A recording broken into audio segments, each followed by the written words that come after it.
Fala, Potência! Mais um Potência Cast. Eu tô aqui do lado dele, o Chuck Norris do Vegel. Hoje ele tá bonito. Tô sem barba, velho.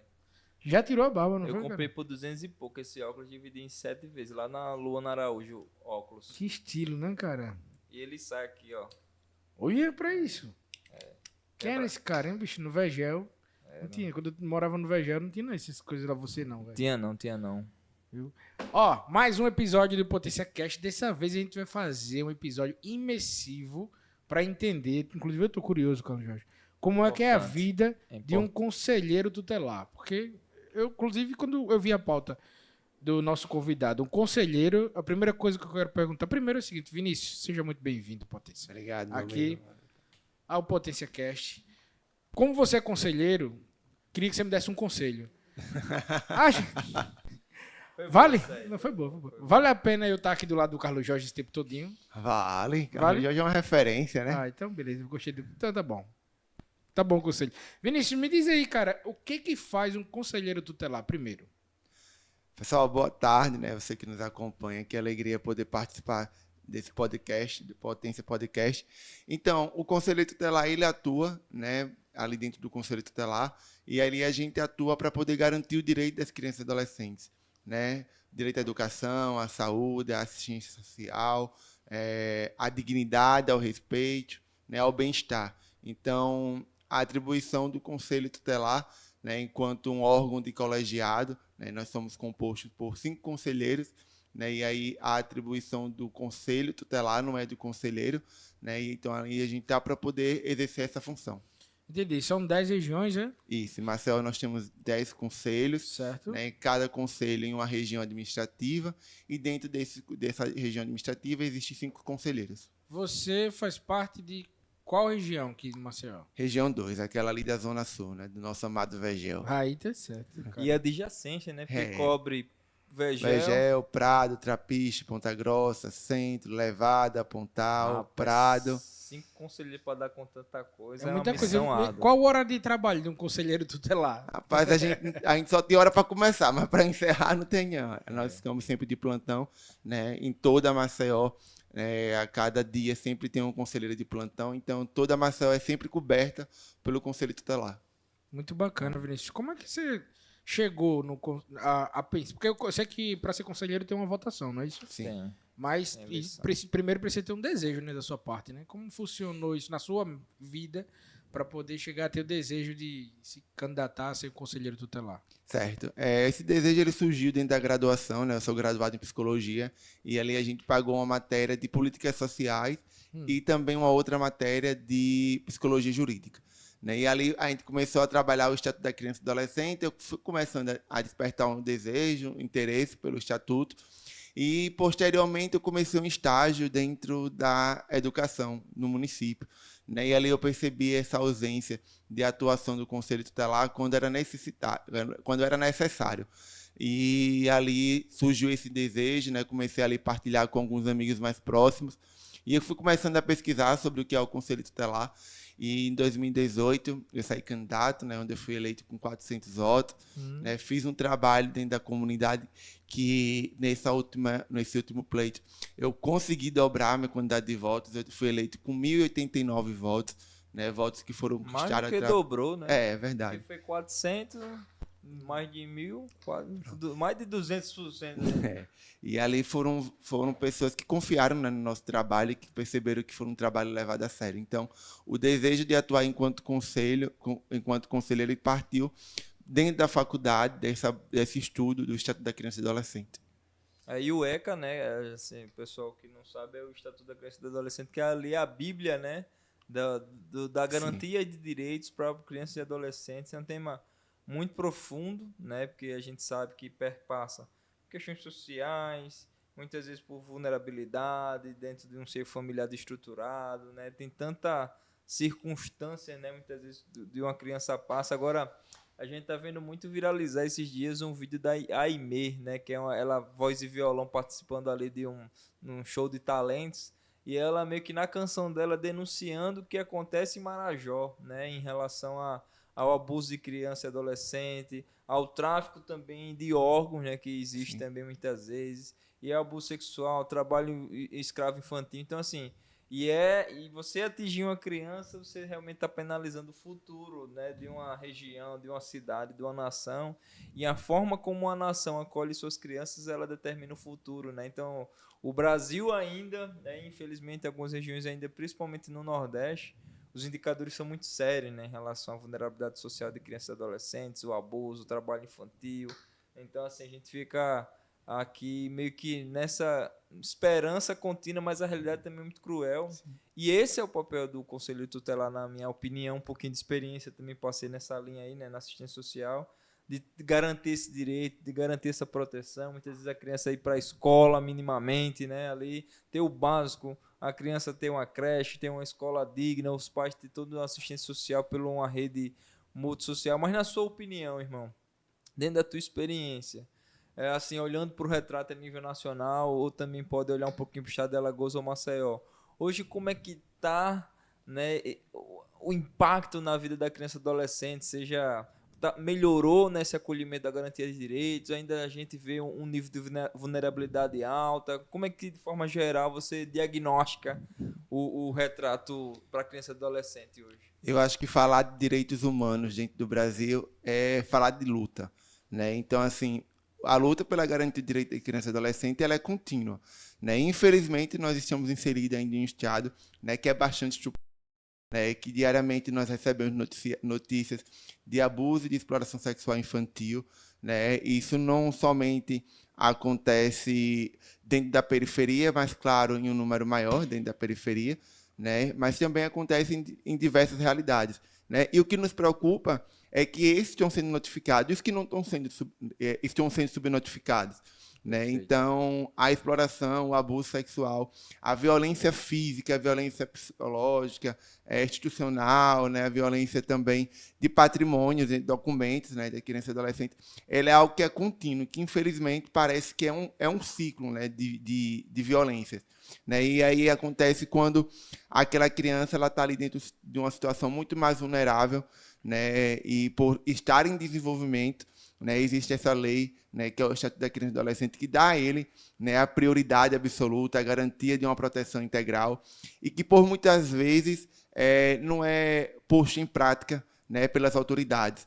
Né? A gente costuma... Um dia eu escutei de uma juíza, né, que ela falava bem assim, se não tem dinheiro para criança e adolescente, não tem dinheiro para nada. Né? Porque a garantia de direitos, né, ela precisa de investimento. A gente precisa cada vez mais de um equipamento preparado, a gente precisa cada vez mais de uma rede de proteção ativa, né, que não só esteja dentro de uma rede social, mas que funcione e que dê as mãos. Né? A rede de proteção ela deve ser posta em prática para isso, né, para que a gente possa ali acolher aquela Maria, aquele João que está ali, né, sendo negligenciado. Né, quando o Estatuto ele fala no artigo 98, né, pela omissão do Estado, né, onde a gente vai tentar aplicar ali a medida de proteção, né, que está no 101 e que, por muitas das vezes, né, é para um acompanhamento para um psicólogo. Vamos lá. E para onde que a gente vai encaminhar? Né, porque, por muitas vezes, está lotado já. Né, não tem profissionais para poder receber aquela criança, aquele adolescente. Né? Quando a gente vai encaminhar para a rede de violência, as vítimas de violência, já está lotada, né? E aí acaba que aquela criança não tem um acompanhamento tão especializado.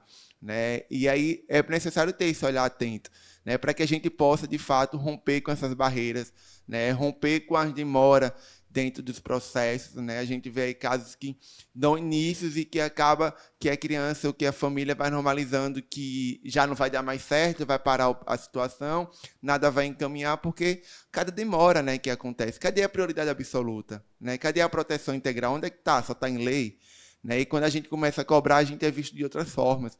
Né? Por isso que, por muitas das vezes, alguns pais chegam no conselho e falam: o conselho tutelar não fez nada.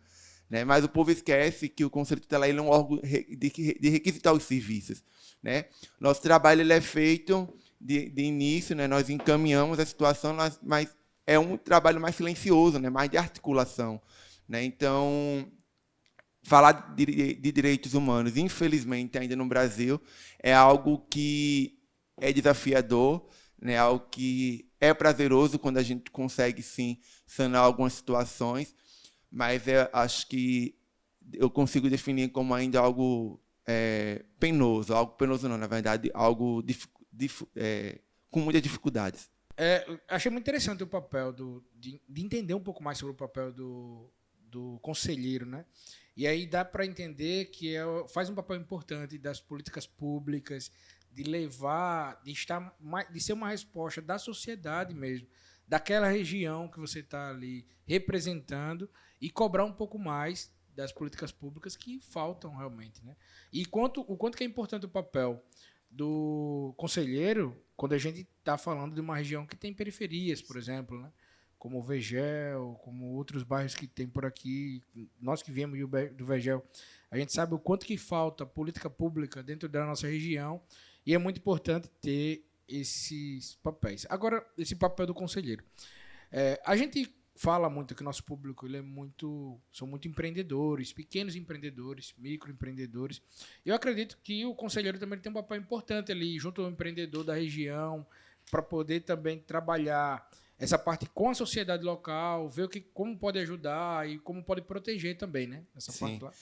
Inclusive, é interessante ter falar sobre isso, né? Porque eu acredito que foi ontem que a gente recebeu lá um ofício no juiz do Ministério Público que trazia para nós algumas informações de algumas crianças e adolescentes que estavam ali trabalhando de situação irregular, né? Como é que a gente fala de situação irregular?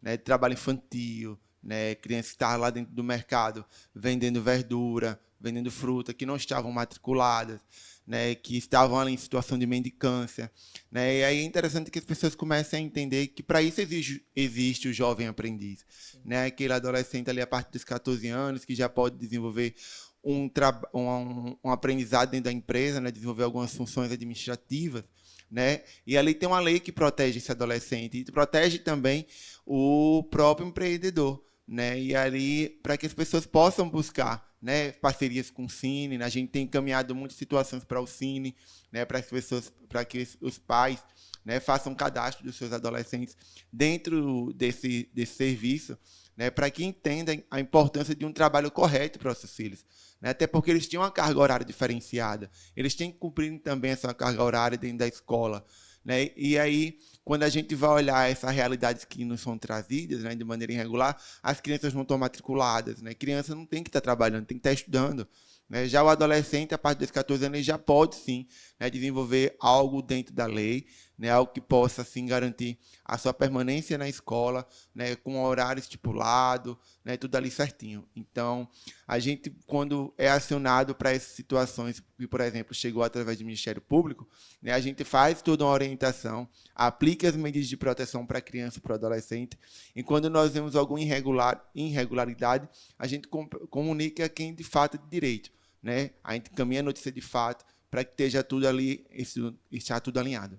E que bom, né, cara? Você poder, com 14 anos, já ter um direcionamento. É claro que a gente sabe a importância da educação para o jovem, sabe que não pode ser burlada, não pode ser negligenciada, mas o quanto que é importante também esse jovem ter acesso ao mercado de trabalho antecipado, né? No meu caso, eu estava sempre ao lado do meu pai o tempo todo, ele sempre trabalhando. Então eu tinha os exemplos do meu pai ali me mostrando o quanto que era importante, o quanto que era digno, o quanto que era necessário trabalhar, se esforçar para poder a gente conseguir ter o que a gente tem. E aí, quer dizer, para conseguir o que a gente construiu na nossa vida e o que a gente pode ter através dos sonhos que a gente tem desde criança. E aí, eu sempre tive uma noção, desde muito criança, de que eu podia conseguir conquistar as coisas através de um trabalho, através de uma forma digna, através de uma luta diária, porque o meu pai era um exemplo e ele também deixava eu participar de algumas atividades. E se a gente afastar muito as crianças desse meio, e hoje em dia a gente vive uma geração, tem uma filha de 8 anos de idade, que é uma geração que, para ela, vem tudo bem mais fácil do que para a gente, né? Porque hoje em dia minha filha quer comer, ela vai lá no celular e pede no iFood. Ela quer fazer qualquer coisa, se quiser comprar um brinquedo, ela vai lá e me mostra o brinquedo que ela quer já.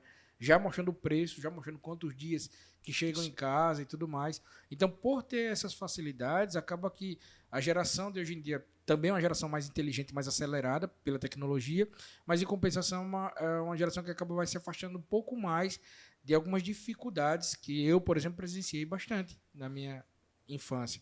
E é muito importante esse papel. Eu também apoio muito essa questão do jovem aprendiz, de quanto que é necessário o jovem ter acesso a uma carreira profissional e, principalmente, vislumbrar uma carreira profissional de muito cedo, porque nem todo mundo teve a sorte que eu tive de ter um pai e uma mãe presentes. Alguns jovens realmente não têm mentores, essas referências. E, às vezes, o mercado de trabalho pode ser uma referência boa para ele. Muito, muito bacana isso aí. E bom saber que o conselheiro tutelar também está junto nesse processo e apoia através da visão da comunidade. Né? Me diz uma coisa. Quando você assume esse papel, acredito que vem uma carga de responsabilidade muito grande junto com isso, né?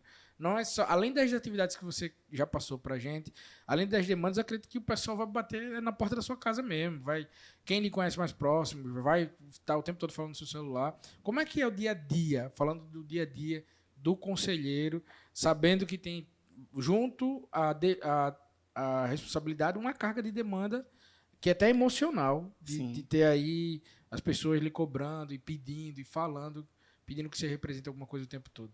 Então, nós, para sermos conselheiros aqui em Maceió, nós temos que morar ali dentro daquela comunidade. Né? Eu moro na minha rua desde que me entendo de gente. Né? Eu tenho hoje 29 anos, eu moro nessa rua durante os meus 29 anos. Né? Então, assim, meu pai e minha mãe sempre moraram lá na comunidade também. E a nossa casa ela é bastante visitada pela própria comunidade. Né? Sempre, olha, Vinícius, a gente está precisando de uma situação aqui, de uma situação ali. Olha, tem essa situação aqui para resolver. Me ajuda aqui nessa situação. Meu filho está sem escola, não estou conseguindo marcar uma consulta de pediatra. Né? E a gente acaba que vai fazendo ali as parcerias dentro da comunidade, com diretores de posto de saúde, né? Com o pessoal do CRAS. E aí a gente vai encaminhando nessa situação. Né? Então, o nosso contato ele deixa de ser privado, né? Assim que a gente assume o conselho tutelar, nós temos um número institucional, mas o nosso contato acaba que vai vazando para um, para outro, o pessoal vai tendo acesso, e aí ele deixa de ser privado para ser, de uma certa forma, também institucional. Né? E aí a gente tem que aprender a separar as situações. Né? Eu acho que, quando eu estou na minha folga, eu costumo, basicamente, não dar tanta atenção para o celular para poder curtir o momento com os meus. Né? É fácil? Não é. Né? Porque tem situações que a gente precisa estar ali, de fato, estar resolvendo ali com os meninos que estão lá no conselho. Né? O conselho é um órgão deliberativo, então, em 5, nós temos que ter a voto pelo menos de 3 para poder deliberar a medida de proteção, ou a medida para um pai ou para o responsável. E aí acaba que a gente tem que saber dividir. Né? Eu acho que, quando nós aprendemos a dividir as situações, né, a gente consegue perpassar pelos 4 anos com a saúde mental em dias, né, se cuidando, né, aproveitando os momentos com os seus, mas também se dedicando. Né? Foi para isso que a comunidade lhe escolheu. Você não pode fugir da sua obrigação.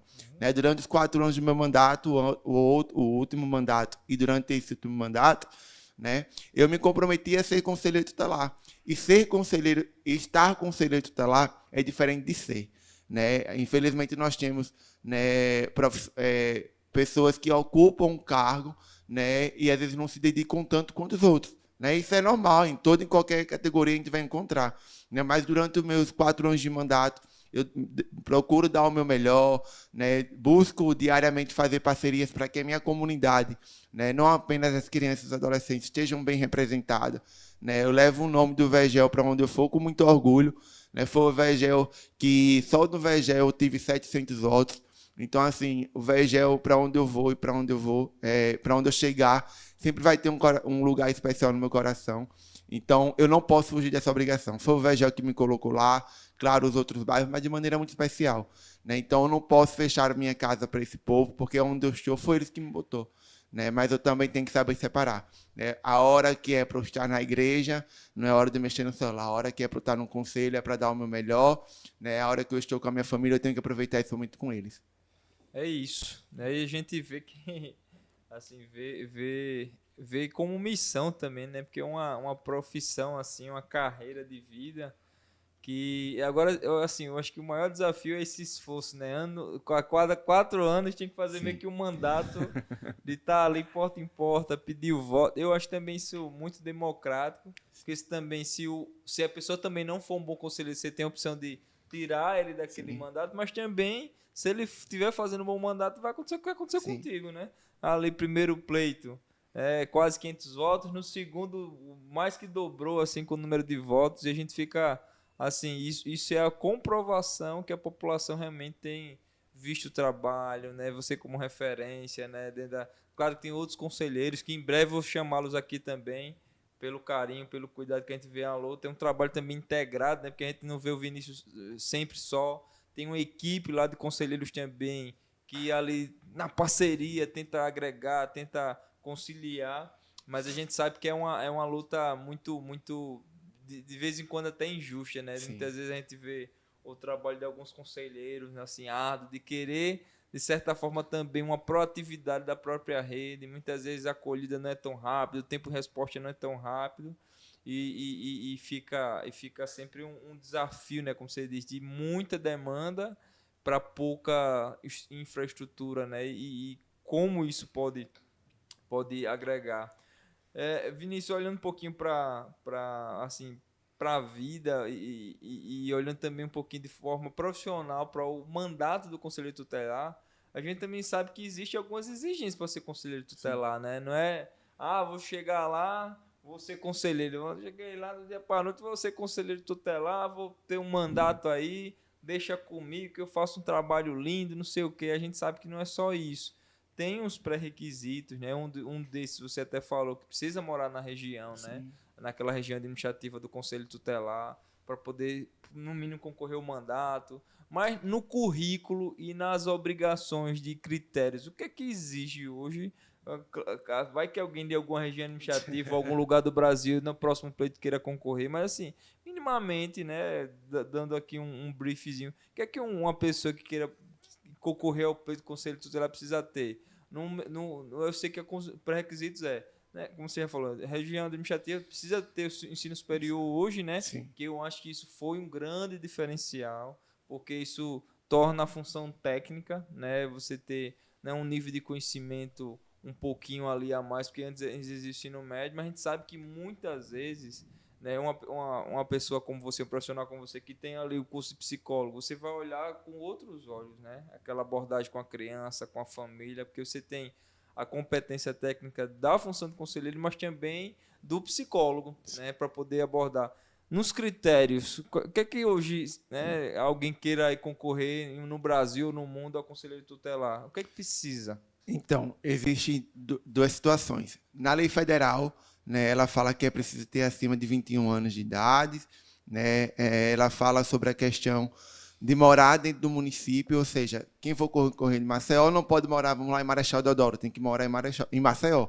Né? E aí você não pode ter irmão, não pode ter irmã dentro do conselho, não pode ter cunhado durante o tempo de cunhadio, né? Não pode ter primo, não pode ter antecedentes nem descendentes. Né? Já na lei municipal, ela traz a situação do ensino superior, né? Ela fala também sobre a questão do local, né, de atuação daquele conselho. Ela pede também uma declaração de uma instituição que você trabalhou com criança e adolescente. Né? Infelizmente, né, a gente tinha uma lei que pedia um prazo de um tempo, né, mas, infelizmente, essa lei municipal veio, esse inciso da lei municipal mudou, e aí apenas a declaração você consegue concorrer ao pleito. Nesse último pleito, nós tivemos uma novidade, né, que eles exigiram o estatuto, né, daquela instituição, né? E aí ficou algo muito mais sério, mas algo muito fechado, né? Para mim concorrer, eu teria que comprovar que a instituição a qual eu pertenço, ela faz ali algum tipo de trabalho direcionado à criança e adolescente e tinha que estar dentro do estatuto, né? Então ficou muito mais sério, mas eu acho que mais também eficaz, ficou muito mais seletivo, né? E quando a gente defende a questão do ensino superior, a gente não quer menosprezar quem tem o ensino médio, não. Né? A gente quer qualificar o conselho tutelar, né? Por mais que, enquanto conselheiro, eu não possa exercer a minha função enquanto psicólogo, mas é aquilo que você falou, eu tenho um olhar diferenciado, né? Eu tenho um olhar de uma pessoa que cursou um curso que estuda o comportamento, por quantas vezes a gente não já percebeu algumas coisas, né? A Cinha lá no conselho é advogada, a Valmene é assistente social, o Tércio é professor e a Nara é assistente social, né? Aqui eu gostaria também de mandar um abraço aos companheiros, né? Além, a gente forma um colegiado. Então, cada um atua dentro de uma área, né? E a gente pode sentar, olha, tem esse Consultar olhar um ao aqui, outro, isso né? aqui, olha, tu viu isso, tu viu aquilo, e aí fica muito mais fácil, né? Para a gente também deliberar. Claro, dentro do conselho eu não vou atuar como psicólogo, mas como conselheiro, mas dentro daquilo que eu aprendi, né? E aí, quando você falou de missão, eu lembro que recentemente eu fui olhar o dia do meu batizado, né? O dia do meu batizado, eu fui batizado no dia 18 de maio, no dia do combate ao abuso e exploração sexual infantil. Então, eu trago isso para mim, de fato, como uma média de vida, né? Eu fui batizado nesse dia porque Deus tinha um propósito, né? Deus tinha um projeto de missão para a minha vida, né? Eu trabalho com criança e adolescente desde jovem, né? Desde muito jovem, desde meus 14 anos, dentro da minha paróquia, ali sendo catequista, sendo líder jovem. Quantas vezes a gente já não foi fazer visita dentro da casa de um adolescente ou de uma criança que os pais estavam ali fazendo uso de álcool, uso de drogas, e que a gente não conseguiu mudar aquela realidade ali ainda sendo como um adolescente dentro da igreja, né? Então, perceba o quanto que as políticas públicas elas são necessárias, né? E aí a gente fazia os encaminhamentos, a gente tinha contato já com 14 anos com o pessoal dos Alcoólicos Anônimos. Olha, a gente tem uma pessoa aqui que vocês podem entender, a gente fazia essa parceria, né? Então, de fato, isso para mim é uma missão. Eu acho que o Conselho Tutelar, para mim, hoje, ele é um estilo de vida, né? Eu não me vejo hoje fora da política da criança e do adolescente, né? Se hoje eu deixasse o mandato de conselheiro tutelar, hoje eu acho que eu faria questão de fazer parte do Conselho Municipal, né? Para estar lá dentro, propondo as situações, né? Propondo uma política pública de fato eficiente, que saia do papel, né? Porque para estar num papel não adianta, né? Para estar num papel é só muito maquiagem, né? Não adianta mais maquiar a criança e adolescente hoje.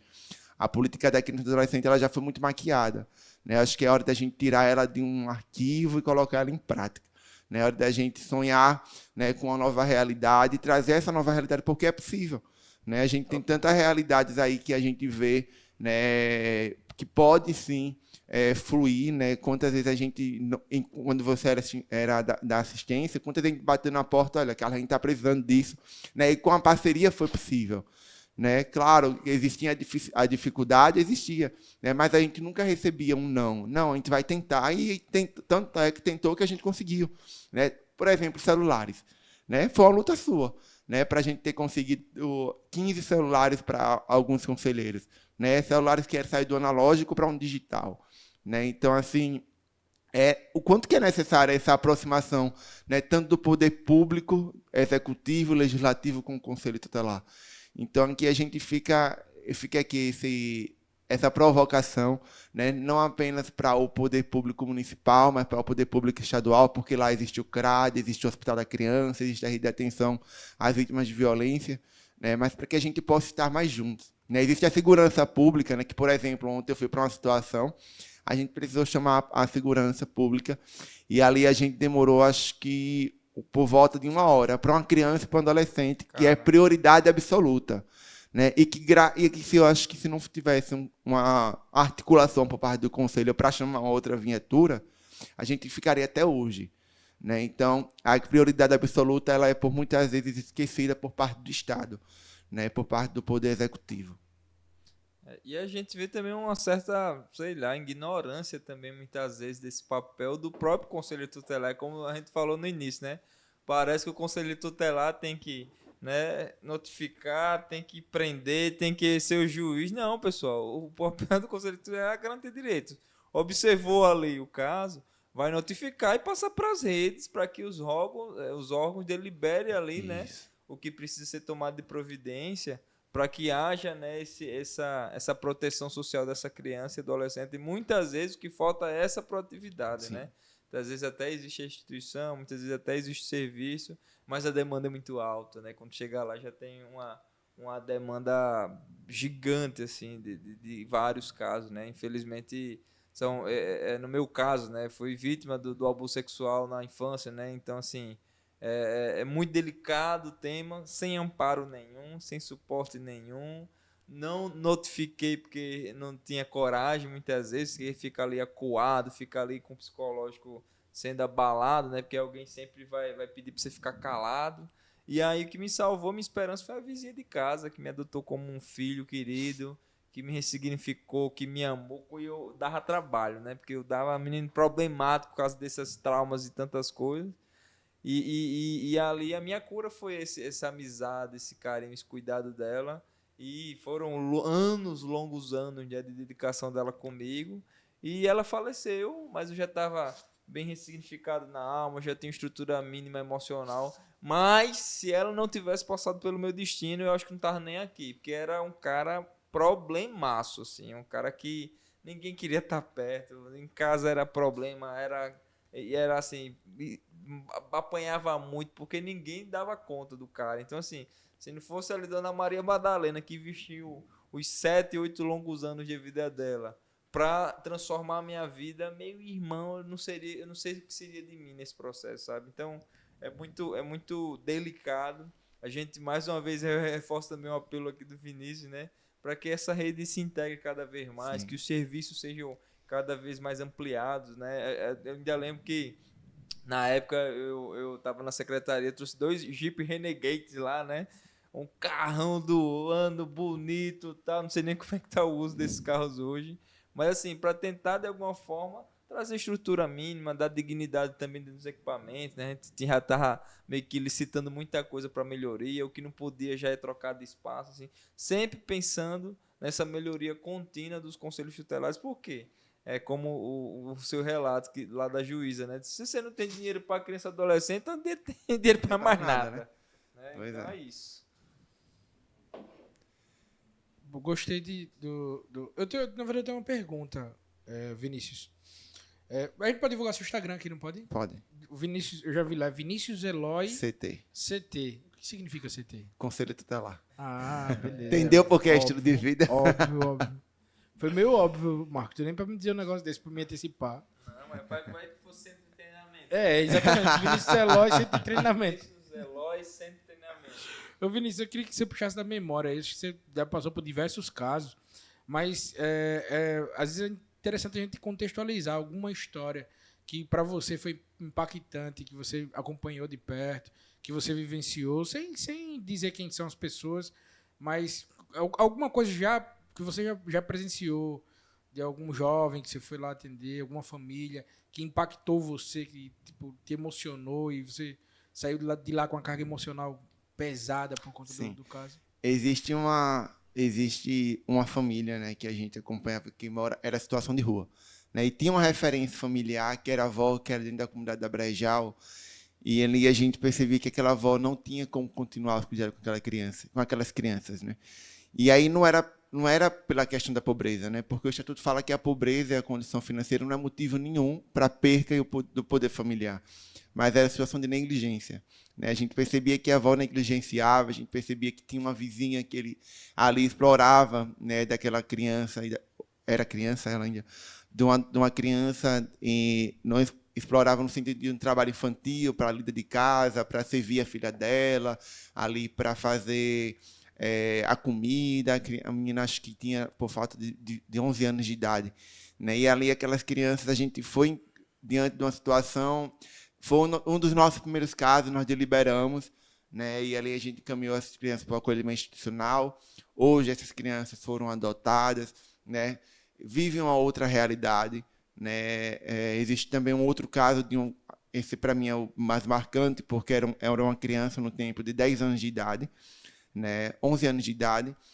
Já era um atendimento meu do Conselho Tutelar, a gente fazia alguns atendimentos, notificava, fazia alguns encaminhamentos. E aí, uma das noites, a mãe me ligou e falou assim, Vinícius, eu não estou aguentando mais fulano. Aí eu fiz, o que foi que ele fez, Dona Maria? Ela fez, não, ele está hoje, com 11 anos de idade, está na Praça dos Martírios e está lá para prostituição. Né? E quando a gente chega lá, de fato, era aquilo que estava acontecendo. Né? Existia também uma parte da negligência dela. Quando a gente leva a criança para ir fazer o exame de conjunção carnal, e ali ele faz a testagem, ele testa positivo para sífilis, né? E ali começa o tratamento. Eu acho que eu nunca vou esquecer a cena do primeiro dia de tratamento dele, né? Que começou naquele dia, né? Quando ele começou a questão medicamentosa, e ele tinha um remédio que foi intravenoso, né? Que ele chorava de dor. Ele dizia que ele ardia e se jogava no chão, né, com a dor que era tão forte, que, salvo engano, era uma vacina, eu esqueci até o nome da vacina agora. E ali aquela situação, quando a gente foi percebendo de perto, né, a falta da política pública para aquela família, né? Aquela família, ela via no aluguel, né? A gente conseguiu no tempo com o Carlos o aluguel social, né, por conta dessa parceria, né? Às vezes a gente não chegava nem direto ao Carlos, porque o Carlos já tinha deixado a secretaria de maneira aberta para os conselheiros tutelares. A gente chegava ali para o pessoal, essa pessoa aqui é atendida pelo conselho, então vamos tentar um aluguel social. A gente conseguiu o aluguel social junto com aquela família, junto com o CRES, né? E ali aquela criança volta depois para o seio familiar e começa a violação de direitos novamente, né, por decisão própria dela, e aí aquela criança volta para o acolhimento, né, por estar se colocando mais uma vez em risco, né? E, infelizmente, quando essa criança volta para o seio da sua família, acaba que houve a separação dos pais, né? E aquela criança, ela tenta suicídio, né? E a gente intervém com psicólogos, a gente intervém com psiquiatra, mas, infelizmente, a criança vem a óbito, né? Então, assim, são casos como esse, né, que a falta da ausência das políticas públicas, né, é extremamente gritante, né, e que a gente precisa chegar a esse povo, né? Como é que a gente vai chegar a esse povo? Né, dando a eles a possibilidade de mudar de vida, dando à mãe, né, de família ali uma oportunidade de fazer um curso, né, dando o irmão desse menino, por exemplo, a possibilidade de fazer um curso também dentro de um jovem aprendiz, né, dentro dessas possibilidades, né? Então, essa necessidade da política pública não é de hoje, ela é de muito tempo, né? Eu acho que ela vem desde a fundação, né, da democracia, né, desde o início desse Brasil democrático de direitos, né, que a gente fala sobre políticas públicas, da necessidade de políticas públicas, né, para que a gente possa sanar e deixar com que as crianças possam viver de maneira mais digna, né? Porque como é que eu vou garantir um futuro amanhã se eu não estou cuidando de hoje? É hora da gente esquecer desse nosso de criança, adolescente, é o futuro da manhã. Não, eles são hoje, né? Por exemplo, o Carlos, a situação não acontecia no futuro, acontecia naquele tempo, né? Então acontecia no hoje, né? O hoje, como é que está sendo para a criança e adolescente? Como é que eu estou cuidando do hoje, né? Por que eu vou me preocupar para o amanhã, né? Na Bíblia fala que o amanhã tem as suas próprias preocupações, né? Então vamos focar no hoje. O hoje, o que a gente pode fazer, né? Claro que a gente tem que montar estratégias para o futuro, né? Mas a gente tem que focar no hoje, né? O hoje é o necessário, o hoje nos basta. Então vamos cuidar no hoje para que o amanhã seja melhor. Então, pelo que você falou, para que o conselheiro consiga exercer também um bom papel, ele também tem que ter um bom apoio da secretaria, né?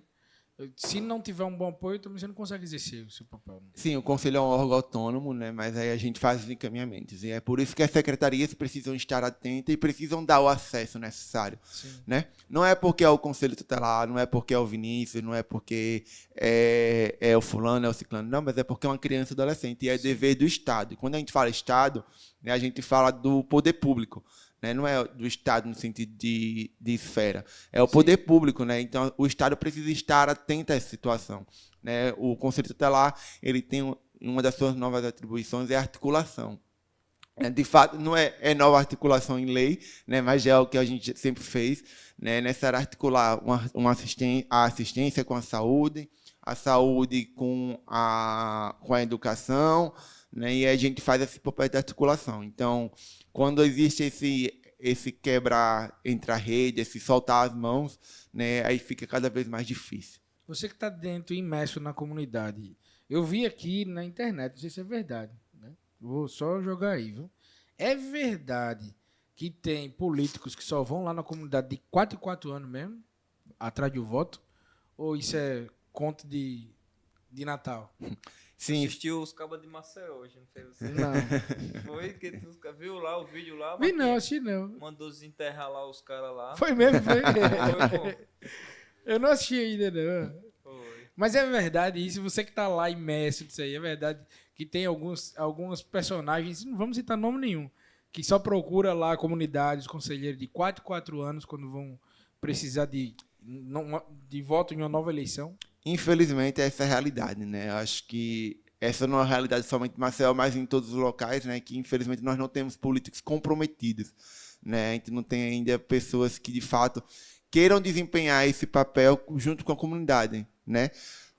Eu acho que o mandato, ele para ser efetivo, ele tem que ter uma parcela da participação da comunidade, né? Eu acho que enquanto legislativo ou executivo, eu não tenho como andar sozinho, né? Quem me colocou não foi o povo, né? Como é que eu vou propor um projeto de lei se eu não escuto o povo? Como é que eu vou propor um projeto para alteração de uma lei ou alteração ou encaminhamento de um fundo se eu não escuto o povo, né? Então acho que essa realidade, infelizmente, ela acontece, mas é a hora da comunidade também acordar, né?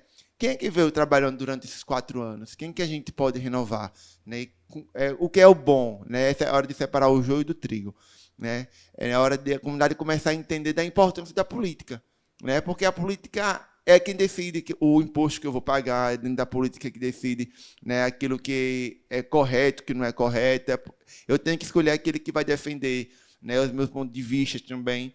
Mas se eu, enquanto sociedade, eu não tiver esse olhar atento e deixar repetir os mesmos, deixar me vender pelaquela realidade, né, que infelizmente é a compra de voto, né, que infelizmente também acontece em vários processos de escolha, em vários tipos de eleições, né, é hora da comunidade também se posicionar, né, que o cara só vai chegar lá e a mulher só vai chegar lá, né, se a comunidade deixar, né, quando o gigante de fato acordar, né, a realidade muda. Eu acho que a comunidade precisa tomar o seu posicionamento, é hora da comunidade também decidir o que é que ela quer, né? É hora de sair do muro e dizer, não, isso aqui dá. Acorda, gigante, acorda. Inclusive, hoje a gente vive até uma forma de... Nós estamos em 2024, né? Você que está assistindo esse vídeo aí daqui a 10 anos ou mais... Nós estamos agora em 2024, é ano de eleição... Com 1 milhão de vídeos gravados. É ano de eleição municipal, né? Então é ano de que a gente vai rever os amigos da gente, vão voltar para abraçar a gente, para dar carinho, para dizer o quanto que eles são nossos amigos. Meu amigo, minha amiga. Meu amigo, vai pegar na mão da gente, né? Pra gente que mora na comunidade, pessoal que mora na periferia. Eu me lembro muito bem quando morava no Vegel, que é essa época que a gente vê o povo passando e acenando para todo mundo e pegando na mão, né? E fazendo aquele... Antigamente podia fazer, né? Aqueles comícios. Acho que não pode mais hoje, né? Pode mais aquele não. showmício. É o Tchan, olha. E aí, os caras quebravam o pau lá na Praça Moleque Namorador ali, ó. Trio elétrico pegando pesado. Levava choque e tudo no top. Só que as coisas são a mesma, do mesmo jeito ainda. O que mudou? Agora a galera talvez não tá indo tanto na rua, tá indo mais no Instagram.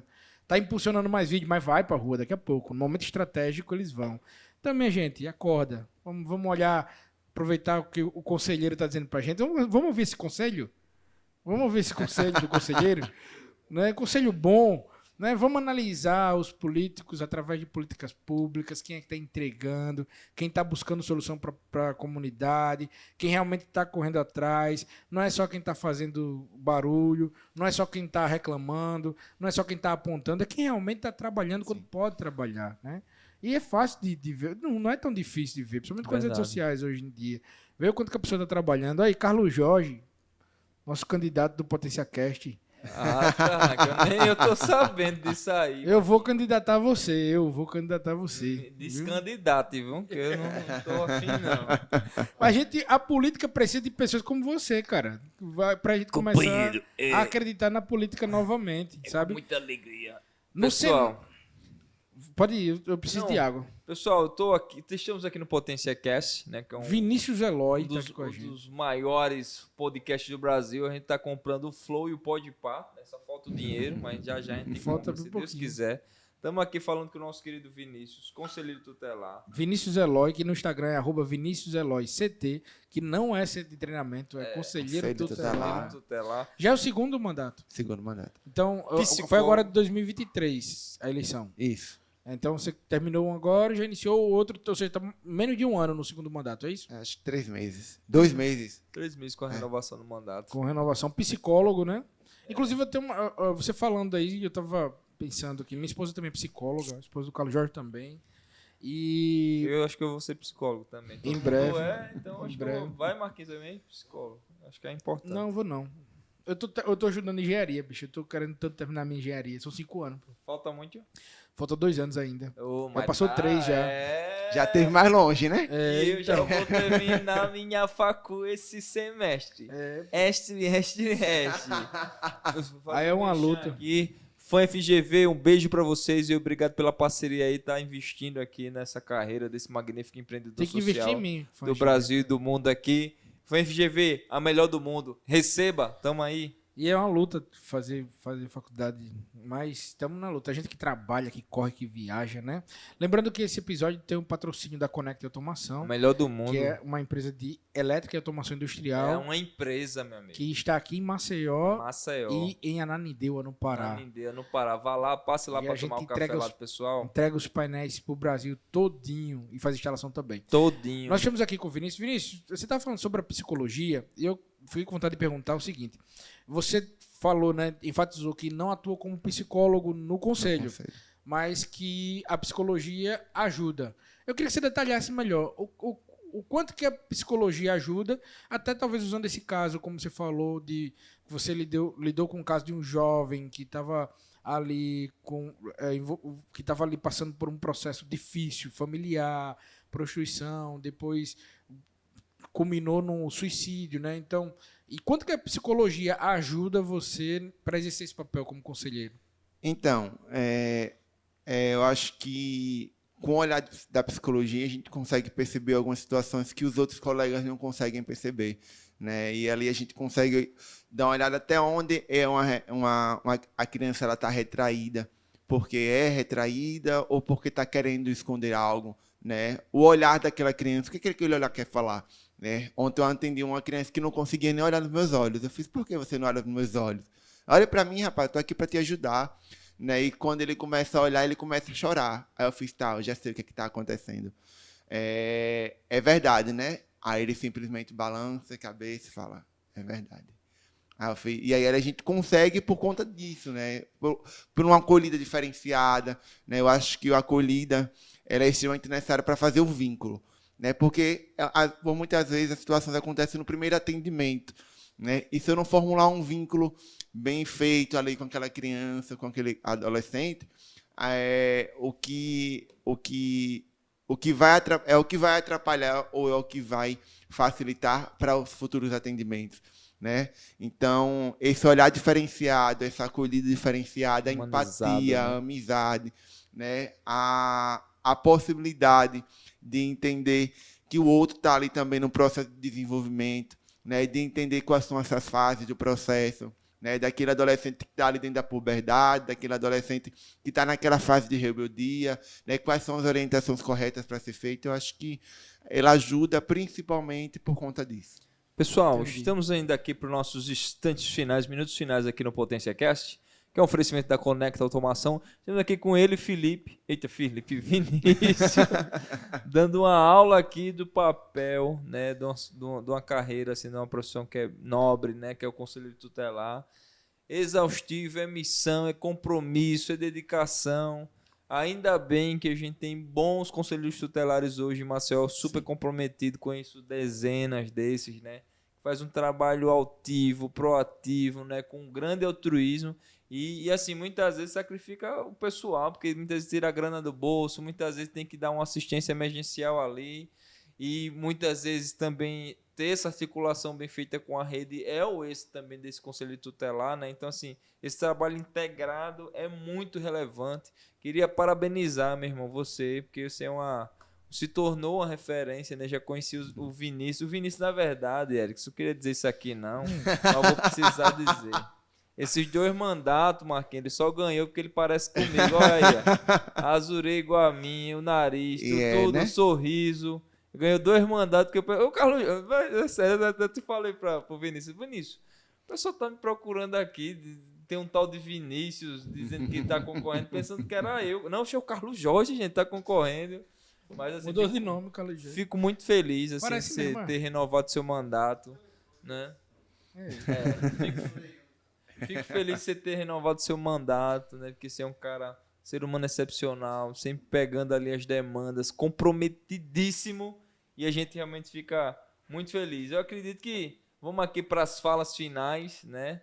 E queria também que você desse um recado, deixasse redes sociais, alguns canais também, sei lá, que você queira divulgar, além do próprio Conselho Tutelar, porque muitas vezes eu pessoalmente estou recebendo muita demanda em creche, né? De vez em quando a gente recebe um zap ali, uma mãe precisando de ajuda, a gente sabe que todo mundo está se esforçando, né? O poder público municipal, toda a rede, mas ainda é uma demanda muito alta, né? Então, deixa um recado final aqui, as redes sociais para nós. Então, pessoal, a rede social é Vinizela OCT, né? Não é sem treinamento, é Conselho Tutelar. O Conselho Tutelar está ali para poder garantir o direito da sua criança, do seu adolescente. Né? Se a sua criança, seu adolescente, está com algumas dificuldades para acessar a rede de assistência social, a rede de educação, né? No caso, por exemplo, né, nós estamos agora dentro desse primeiro período, né, primeiro de início de aula, né? Se seu filho não foi alocado em nenhuma creche, em nenhuma escola, procura lá o Conselho Tutelar para que possa ser feitos os encaminhamentos, né? É dever e é obrigação do Estado, né, garantir que aquela criança, aquele adolescente tenha o direito à educação próxima à sua casa. Na ausência de ser próximo à sua casa, que ceda o ônibus, né, que também consta isso na lei. Né? Então, o Conselho Tutelar ele é um órgão de garantia de direito. Né? Se você conhece ou sabe de alguma situação que esteja colocando a criança ou adolescente em risco, denuncie, faça sua parte, você faz parte dessa rede de proteção. Né? Você tem o dever e a obrigação de poder garantir o direito de criança e adolescente, mesmo não sendo, né, mesmo não fazendo parte ali, né, do governo ou da sociedade governamental, mas se faz parte da sociedade civil, né, o Estatuto lhe empodera desse direito, desse dever de cuidar de criança e adolescente. Né? O Estatuto fala que é dever da sociedade, do poder público, do Estado e da família. Né? Então, você está inserido dentro da família da sociedade civil. Então, cuide e proteja. Né? Qualquer situação, procure o Conselho Tutelar. Né? Soube de algum abuso, alguma exploração sexual, trabalho infantil. Né? Denuncia lá nos canais do Disque 100. Né? Lá no Conselho Tutelar, lá no meu Instagram, você vai encontrar o Instagram do Conselho Tutelar da minha região, onde consta lá todos os contatos, todos os conselheiros tutelares de Maceió. Então, fica mais fácil. Né, nos procura, né, procura o Conselho Municipal de Direito de Criança e Adolescente, que é lá nas SEMAS, para ter um acesso, né, a políticas públicas, né, que se você tiver dificuldade de encontrar o contato do conselheiro tutelar. Ótimo. Perfeito. Vinícius, muito obrigado, viu, pelo seu tempo, pelo bate-papo ótimo. Agora sim, eu termino o episódio sabendo o que faz um conselho tutelar. O conselheiro tutelar, né, um papel importante dentro da sociedade, ou seja, cumprir, ajudar a cumprir as necessidades das políticas públicas e principalmente dentro da periferia, onde o funil é um pouco mais estreito de Muito chegar mais. a essas demandas. Né? Muito obrigado. Ou seja, se eu puder resumir agora, Carlos Jorge, alguém perguntar o que faz um conselheiro tutelar, eu vou dizer, é um político do bem. É um Pode ser também, porque é um cargo, né, que leva ali o é um pleito. político do bem, que está lá dentro da sociedade inserido, porque normalmente os políticos, eles que são de alguma comunidade, eles estão ali inseridos no período de campanha, depois eles saem, né? O pessoal do Vegel sabe o que eu tô falando, o pessoal do Benito Bento sabe o que eu tô falando, do Jacintinho sabe o que eu tô falando. Mas o conselheiro tutelar, né? O Tá conselheiro lá tutelar todo não, tá lá dia, dentro, né? trabalhando, né? E aí é por isso que a própria comunidade precisa valorizar os seus conselheiros. Né? Perfeito. Valorizar, respeitar o conselheiro. Né? Eu sofri muito quando eu entrei dentro do Conselho Tutelar por ser o mais jovem dentro da comunidade. Né? Quantas vezes eu não fui atender uma situação de um pai ou de uma mãe que falava: quem é você? Eu fui eleito e eu estou aqui representando um órgão e a senhora deve e tem a obrigação de me respeitar. Eu posso ser mais novo, mas aqui eu desempenho um papel de autoridade. E não é qualquer pessoa que me dá autoridade. Não foi o prefeito, não foi um vereador, foi a comunidade. Né? Então, que a comunidade respeite e acolha os seus conselheiros, valorizem, né, os seus conselheiros, reconheçam o trabalho que é feito. Né? Como eu falei, por muitas vezes é um trabalho silencioso, por isso que eu sempre faço questão de estar postando na minha rede social, para que a comunidade entenda que o conselheiro ele está lá e ele trabalha, ele não está lá parado. Né? A comunidade tem que começar a entender isso. Né? Então, é hora da gente começar também a se posicionar enquanto conselheiros nesse sentido. Né? A gente, inclusive, a gente faz algumas reuniões, né, geral dos conselheiros tutelares e a gente sempre fala disso, né, do reconhecimento, né? Enquanto conselheiro nós temos um acesso muito mais rápido, muito mais fácil, né, ao poder judiciário, ao poder público, né, para que a comunidade entenda que ali existe um representante, né, e esse representante dá ali a vida, né, pelas crianças, pelos adolescentes, mas também pela nossa comunidade, né? Claro que se eu estou vendo ali vamos lá, pronto, a situação, eu acho que vocês viram do CME Lindolfo Collor, né? Houve sim uma articulação por parte do Conselho e por parte, né, também de uma representante da Câmara, né, para que a gente sentasse junto com a secretária de Educação, né, esteve junto os conselheiros da região, teve eu, Nara, Valmênia, a vereadora Silvânia, né, sentamos junto com a secretária e debatemos, né, porque nós entendemos a importância da educação, né, e ali, independente de lados, né, independente de situações, né, a gente precisa defender, né? Eu, enquanto conselheiro tutelar, eu não exerço um mandato político, né, mas eu exerço um mandato, sim, né, que existe essa realidade técnica, mas um mandato também muito mais comunitário, né, muito mais efetivo, né, para que a gente possa sanar a situação. Então, é preciso que a comunidade respeite os conselheiros tutelares e entendam, né, e que quando a gente for fazer alguma visita na sua casa, é porque a gente soube de algo ou a gente recebeu alguma informação e a gente precisa resolver aquela situação. E muitas vezes não é nada. Não é nada, né? É só ali, né, trocar uma informação, se justificar, e que pode acontecer. Pois é, né? Então, fiquem atentos. Pois é, obrigado Vinícius Eloy, @Vinícius Eloy CT no Instagram, se você quiser seguir o Carlos. Olha, você pode seguir o Carlos Jorge se quiser, se quiser, vá? Você não é obrigado a nada. @Carlos Jorge. Não, pra você ver. @Carlos Jorge Embaixador. Sou eu. Se você quiser me seguir também, você não é obrigado a nada, mas se quiser, Mas siga ele @Erickson Henrique. Se quiser seguir todos nós, você pode seguir no @PotênciaCast. Deixa eu só dar uma Se arroba. você tiver aqui no YouTube, por favor, aproveite e já siga a gente também, que a gente tá precisando monetizar já. Último arroba aí. Pessoal, se você quiser seguir o Conselho Tutelar da Região 2, Boa. Conselho Tutelar _2, é lá que a gente posta a nossa lida diária, é lá que a gente posta o que a gente tem feito. Lá também você vai encontrar todos os contatos de todos os conselheiros tutelares de Maceió. E quem sabe também, falando lá no Instagram, no direct, a gente consegue também o de alguma cidade, de algum município ou de algum até estado de fora. Top. Perfeito. Muito obrigado, viu? Obrigado, Vinícius. Tamo junto. Para você que ficou aqui com a gente até o final, muito obrigado. Fique com Deus. Thank you. E até a próxima. Inter.